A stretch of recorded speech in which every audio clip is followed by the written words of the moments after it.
Hello, everyone. Welcome to Digitized, the podcast that is about technology and anything technology related. I'm Suit Guy. I'm accompanied by PlagueX Hello. and Blue or Nebula. Hello. It's been a while since our last upload on this channel. It's been about 2 years. All of us had a lot of stuff going on and did not have time to do this. However, we are back. We will not be returning to our old schedule though, and we'll just upload whenever we feel like it. Some more news. Nerf Geek, Soapy, and Knifey are no longer a part of the team as of now.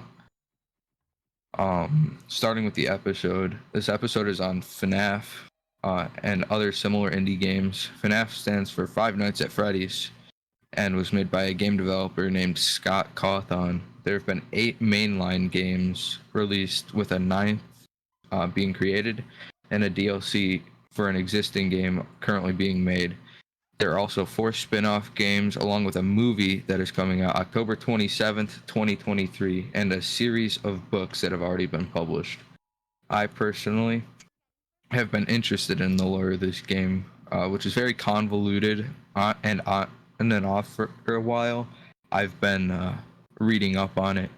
What are you guys' thoughts about the series, and how many games have you played? Plague. Alright, first of all, the stats about how many games exist may not be right. We were talking for like 10 minutes trying to figure out the exact number, and depending on which games you count, there can be different numbers. So we think it's around 8. So I personally have played like 5 of the games. I played FNAF 1, Sister Location, Security Breach, Pizza Sim, and Custom Night, Ultimate Custom Night. I've personally beaten 50-20 mode in Ultimate Custom Night after trying for like 2 weeks. I'm pretty happy about that. Yeah. And what about you, Blue? It's been a while since I've touched any of the FNAF games myself, but I remember playing every mainstream FNAF game up to Security Breach. I have a few 100 hours in all of the games combined. When I was young, I used to absolutely grind that game with my friends. So overall, I think I have a pretty decent amount of experience. All right. And now let's go on to your guys' favorite games, I guess. Plague. We'll start Uh, with you again. Mine is definitely Ultimate Custom Night. I think I have. Let me check real quick. I have. Oh, I thought I had like 100 hours. I only have 50 though, but still, it's definitely my most played one. And yeah. All right. What about My you, Blue? My favorite has probably got to be FNAF 2, just because of how like influential it was to the series. I hated FNAF 3 with an absolute passion. Fuck that game. But everything else was pretty good, honestly. All right. Me personally, I kind of enjoyed Security Breach, but I'm stuck between that and FNAF 2. They're honestly both some of my favorite games that I have in my actual game collection, not just FNAF. Yeah, I'm Um, I'm really mixed on Security Breach. I I got it like as soon as it was released, and I had a lot of fun, but not by playing the actual game, just by breaking it and seeing like how much I could break it. So I think even though technically the game has gotten better over time, for me personally, it has gotten less and less fun because now it's harder to break it, which is why I liked it in the first place. Because I don't really like the actual gameplay of it very much. yeah, yeah, I get that. One of the reasons I do like that is because it has more aspects than just point and click, um, and do whatever you want. You can actually walk around the map, and it's a more, I guess, in-depth experience. See, I like the point and click because it's for me it's really fun just to have a game with only a couple mechanics, and then you can just keep playing over and over, getting better. Yeah, I get that. Blue, what's your input on this? I kind of have the same opinion, honestly. It's just kind of speaks for itself, honestly. But I think the point and click games are more influential to like people as a whole, and I feel like some of the newer games just kind of haven't had the same traction as the older games. Yeah, except for Help Wanted, those games are awesome. Oh, those are. Well, right Um, now it's only one, but they're making a second. So yeah. What do you guys think about the new movie? What do you think about its trailer? It looks pretty good, personally, if I'm being honest. I think that's the most excited I've been for a movie in a decent while. yeah, I'm probably gonna go see that one opening day. How many fan games have you guys played? I've played one of them, and it was the Five Nights at Candy's or whatever. Or I've played that one. I think it's pretty cool. Um, Blue, what about you? I actually haven't played many of the fan games, funny enough. I tended to stay away from those ones. To me, it's just not right. Yeah, it's got to be done right if you want to do it like 3D. Yeah. Yeah, Um, that is a true statement. As much as I don't like Security Breach that much, like a random person probably couldn't make like a game that scale any better. So like it's really hard to do a 3D game, right? yeah, especially when it's already like a 2D game. Yeah. I wouldn't say 2D. It's more of a point and click game, I guess. Yeah. The only way I can see to really easily make the like transition from 2D to 3D was with VR, which they did.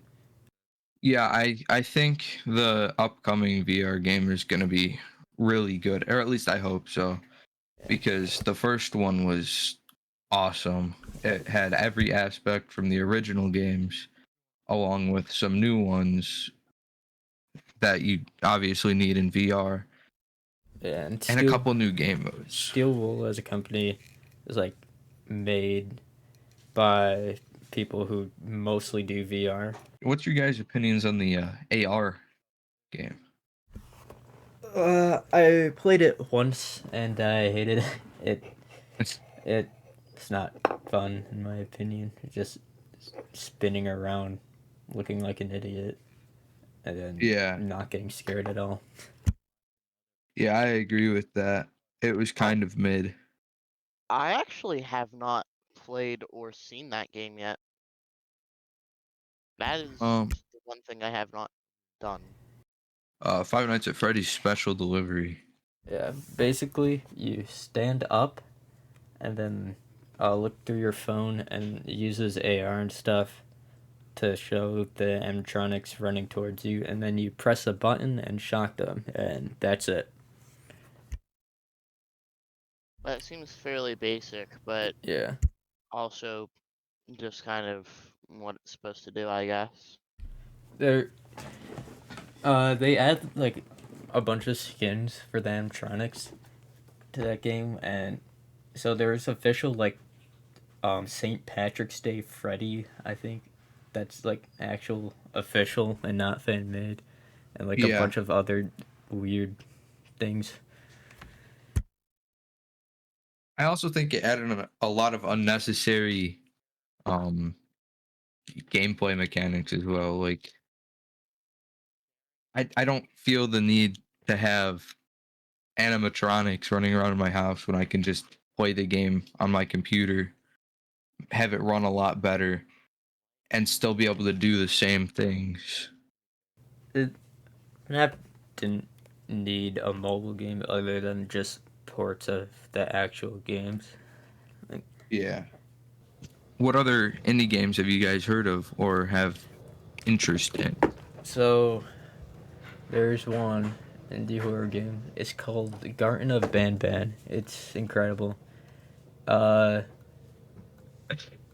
yeah, I'd recommend playing the first game because it's 15 minutes and free, and then not playing the second two because they're not free and they're not worth anything.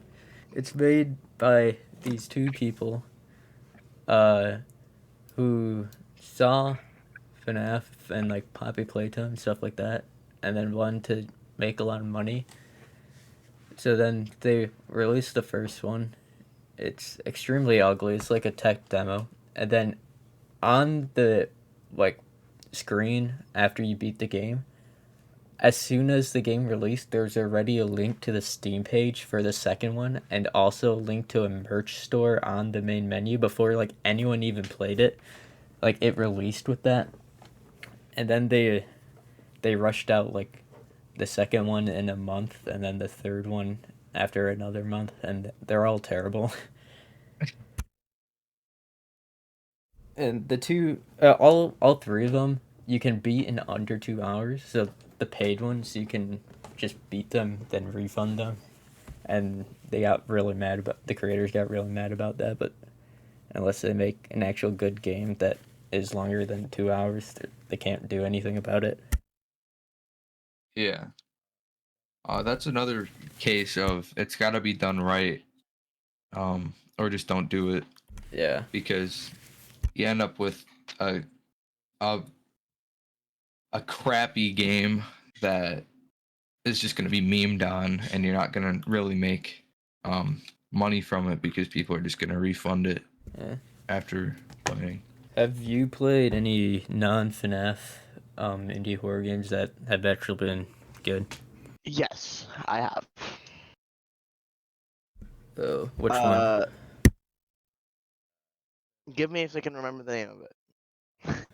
Iron Lung has got to Yeah. be the game of all time, essentially. I've never played it, but I heard It it's really good. it's amazing. Aren't they making like a movie of it? Yes. Yes. I I, I heard because it has It, Markiplier like starring or something. yeah. Markiplier is going to be in it in a sense. As in, I'm pretty sure he's part of production. Wow. But I think the best part of Iron Lung's horror is the fact that not only is there an element of like suspense to it, but it's so simply done essentially. Like it's so easy to make and so easy to immerse yourself in, and especially with one of their recent updates with the terminal. The terminal update was amazing because all of that it really immerses yourself in the lore, and you kind of get a feel for how it works and what kind of world you're in. So All right. I'm looking it up right now. It looks like it's one of those games that has like PS1 graphics. So what? It does. So what do you think of those? Like, do you think those make games scarier or like not as scary Um, because it's not as realistic? Or as with most things, you've got to do it right. If yeah, you can't do it right, then there's not really a point to doing it, in my opinion. yeah. I I can tell how like if you didn't want to spend a lot of time making a game, you just kind of resort to that and kind of rush it out just so you'd be able to, and then not do it right, and then ends up not being scary. So Yeah. Well, the thing is, this game is actually made for a it was made for a challenge. I forget what the challenge was, but you were supposed to make a game in like a day or something, oh, I think. a game jam.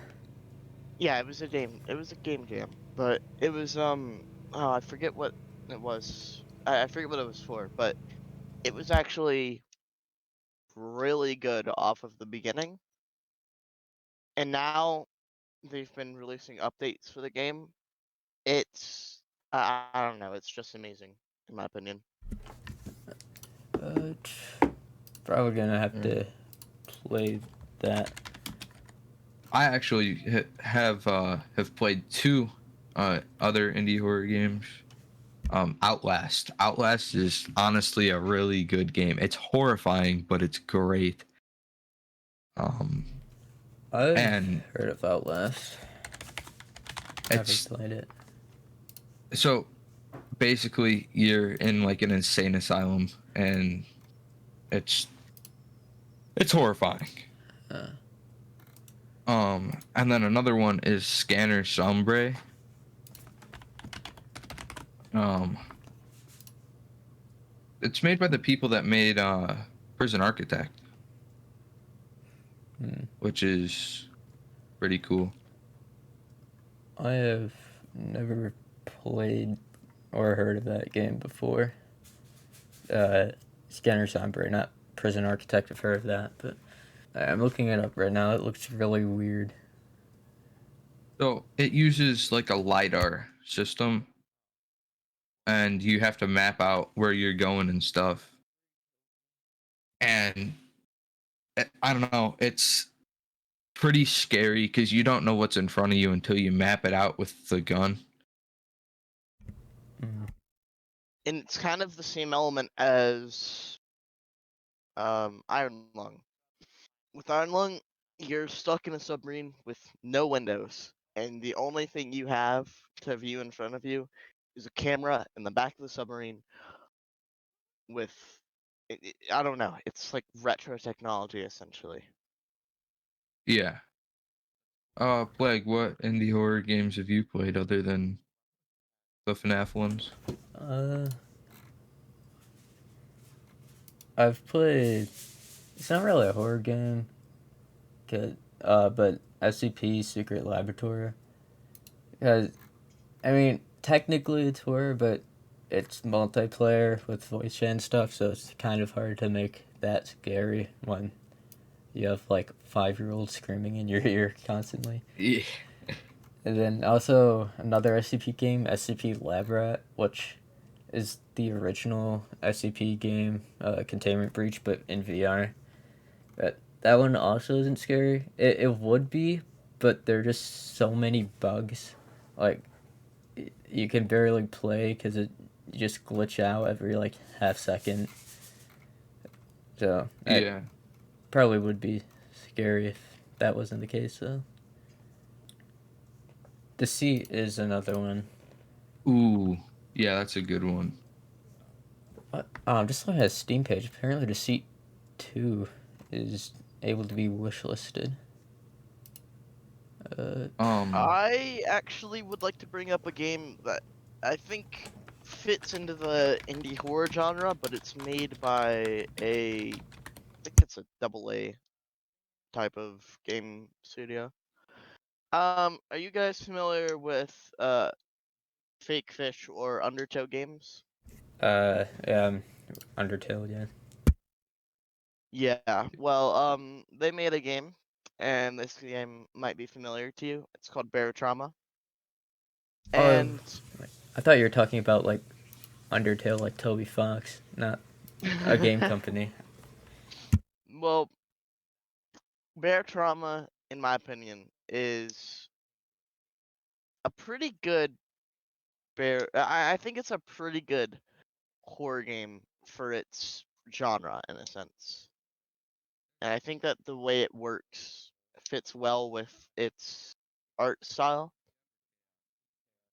The sudden horror of being in a submarine and suddenly hearing a thud across like a ship's length away from you is very scary because in a 2D art style where the lighting is limited and just overall, I guess, bad in a sense, it's just it's a element of horror that you don't really get from anything else. Yeah. Another game, Hello Neighbor. That game, I've heard it's bad I've only played alphas, which are apparently like way better than the actual final game. Yeah, I I think oh, sorry. you're good. I think it's kind of creative because it's not like the typical you're locked in a building and you got to find a way out. You're actually trying to break into the building and figure out what this guy like has in his basement while also trying to hide from him in his own house. Um, like if he catches you going through the front door, he'll place bear traps there, and if he finds out where you hide, he'll look there. And I don't know, it just seems like a creative take on a Yeah, horror seems pretty game. cool, but I've heard that they kind of like ruined it in the final game, which sucks. But I've never played it, so I don't know. Uh, Um, Another game is Little Nightmares, which I've had sitting on my Steam account for a long time because I got it for free and I've never played it. I've been meaning to for a while. It looks pretty good, but I just never got around to it. Have either of you ever played that? I have not personally played it. What about you, Blue? I don't think I have. Mm. It looks pretty good though. I don't know. That concludes the um episode. If you have any questions or concerns, you can either comment on the video or join the Discord that will be in the description. Um, we also post updates on what we're doing there, so it's probably beneficial to join. Um, yeah, and if you have any suggestions, leave them in the comments. Anything we can do better, or um, anything for future episodes, you can go ahead and leave it. Yeah.